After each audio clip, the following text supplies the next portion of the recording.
2 weeks ago I had a lot of fun playing Ottoman Sunset, a solitaire game published by Victory Point Games in their States of Siege series.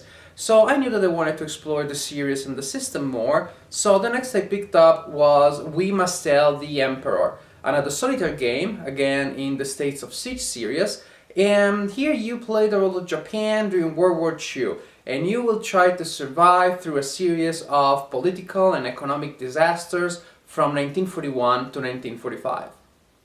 The events on the board and the challenges you face will be dictated by this deck of cards. You will flip one each turn and you will have to survive through the entire deck in order to be able to win the game. Now this deck actually is divided in three smaller decks which are very different from one another. The yellow one represents the early phase of the war, then you had the second phase represented by the light blue one, and the gray one represents the late phase of the war. You will play the three decks independently. You will shuffle them independently and you'll have to go through the entire yellow one before you move to the light blue and then before you move to the gray one. So you won't shuffle one deck into the other like it happens in other games. So in a certain way there will be a strong sense of progression, a sort of predetermined progression, I would say. And you will really have the sense of seeing things developing from an early phase of the war when you're powerful and things are still relatively easy to a later phase where things get much harder. Each card has a title for the historical event represented that turn. Then you have the flags of the fronts that are advancing towards Japan that turn. Information about what happens to your resources. In this case, this is a lucky card. You gain 1 prestige, but more often than not, this section of the card will tell you that you're losing resources.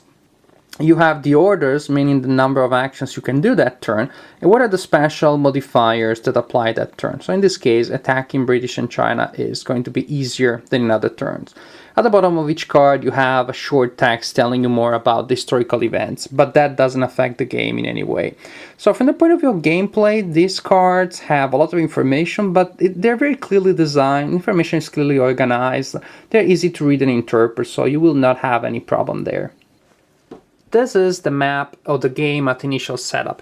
Here you have some tracks to record values and stats, and here you have the area where the battles will take place. Here is Japan, and around Japan there are the tracks of the fronts that will be trying to advance against you. Each time a card instructs you to move a certain front, you move that front 1 box towards Japan. If the front reaches Japan and it is still there at the end of your turn, then you lose the game. So actually it's not an instant defeat. When the enemies reach your home base, you still have some options to try to push them back. It's a desperate thing, but it's at least a possibility. After the fronts move, it's time for you to counterattack using the actions that the card gave you. For each action you spend, you can do 1 attack. You choose the front, you roll a die. If you roll more than the number printed on the front, you retreat that front 1 space. If you roll the same number or less, well, too bad for you, you just wasted that attack and nothing happens. But you can try again and spend another action to attack. So this is a very simple, abstract mechanism. You roll, you need to get more than the number, otherwise you have to roll again. But as simple and abstract as it is, it really keeps the game flowing fast, and that makes the progression of the game interesting. Some fronts will become stronger later in the war, but what I also like, the challenge that I like, is the different tracks work differently because they have boxes such as these organized differently on them. These boxes represent fortifications, and if you're attacking a front, well, it's in one of these spaces, then you receive a penalty, -1 here, and a much dreaded -2 here. So there will be strategy there, there will be choices to be made, where you want to push a certain front, how much you want to push them back. Do I want to push them all the way here, but then it will be harder to go further, or do I want to keep this front going back and forth here, where it's easier to attack them, but of course that also means that they're closer home. A front that works very differently from all the others is the Dutch Borneo one. It is a very weak front, as you can see from the number, but you will have to concentrate your attack against this front at the very beginning of the game, and try to push them all the way to Java as soon as possible. Taking control of Java for you is the only way to receive a steady supply of oil, and trust me, without that resource you will not be able to survive in the game for more than 5 minutes. So there is a challenge there for sure, because of course while you're doing this, the other fronts will keep attacking, so this will distract you. However, as all games will always start with this challenge, and you will always be concentrating efforts there at the beginning of the game, well, that might feel a little bit scripted after a while. These are the resources tracks recording your level in Army Navy, Prestige, and Oil. These values here will shift constantly during the game. The cards will keep lowering these values, and you will be spending actions and rolling dice to try to improve them. They work exactly like the fronts. You choose a resource, you spend an action and roll a die. If you roll more than the printed number, then you get one of those resources. If you roll the same or less, nothing happens and you can roll again, spending more actions. And it is important that you keep your resources coming, because anytime during the game all 3 resources are at 0, then you suffer an immediate and crushing defeat. If at the end of a turn, Army, Navy, and Prestige are 0, then you also lose the game.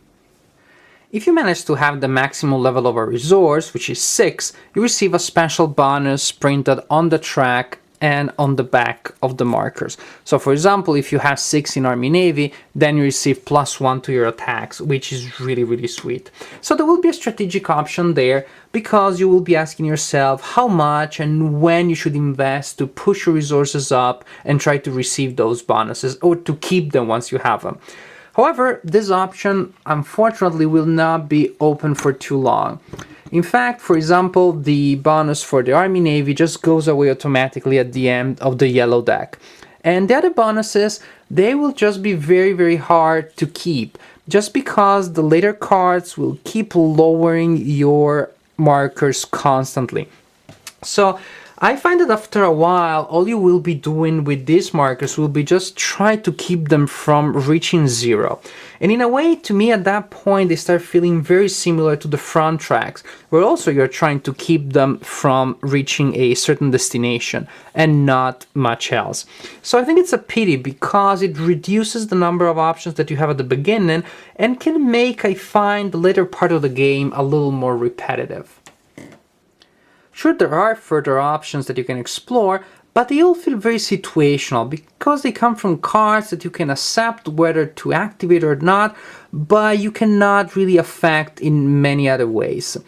So they may feel at times a little limited. For example, one of the main options that you have arises when you flip a battle card. Then you look for the name of that battle on that battle table, and you decide whether you want to spend an action to fight that battle or not. Then you roll a die and you just see the result. In this case, it might be a good thing, no effect, or a penalty. Now, there are no modifiers for this roll, so really there are no strategic choices that might help you or hurt you. You just decide whether you want to do it or not. The only choice you have if you want to fight the battle. And certain battles are more promising, and sometimes the battles are harder. Like this is a very promising one, Midway is a very hard one. And this never changes, and this you can never affect in any way. So I find that certain battles I almost always fight, and certain others I almost always ignore. So there is the battle choice, but after a while that might start feeling less exciting and more limited, because one might tend to settle for a certain course of action and repeat that more or less each game or most games. I think that one problem that I had playing We Must Tell the Emperor after Ottoman Sunset is what happens when you watch The Godfather Part 3, which is a good movie per se, but usually you see it after you just saw The Godfather Part 1 and 2, and those are such huge masterpieces that usually affects your perception of the third movie in some ways. Here, when I was playing We Must Tell the Emperor, I kept comparing it with Ottoman Sunset, and I just kept noticing how many more options you have there. How pushing the fronts away from your home is only one of the many things that you can do. Here, it feels like really that, and pushing the resource markers away from the 0 box, it feels like that is 95% of the game. There are other options, there are other things you can do, but they don't feel they nearly impact the game as much. They don't feel they really enter your strategy as much as to change things much. Another thing that I noticed is you don't have a slow but steady and continuous sense of mounting threat and horror. Here, the first deck, the yellow deck, is pretty easy. Then you go to the light blue deck and all of a sudden things are much harder. You survive through those and then you get to the gray deck where things are really almost impossible. That means that the game is a little longer to play. Every time that I lost it was during the gray deck. I didn't have any immediate defeat. But also it means that sometimes while you're going through the yellow deck and the light blue deck, those parts feel a little less interesting. They feel like, oh, well, I have to go through this so I can get to the real challenge with the gray deck. Now, I know that from the point of view of the design, that is not true. Those parts are crucial because that is where you need to build up your strength and gather so many resources and so much advantage that then you can survive through the gray deck. However, as you're playing it, that does not always feel like that. At least to me, it always felt like I really want to go to the gray deck, and then when that happens, I die very soon, very fast, and that felt a little disappointing. This being said, the game is still not a bad game per se. The limited amount of options that you have make the pace and the flow of the game real fast.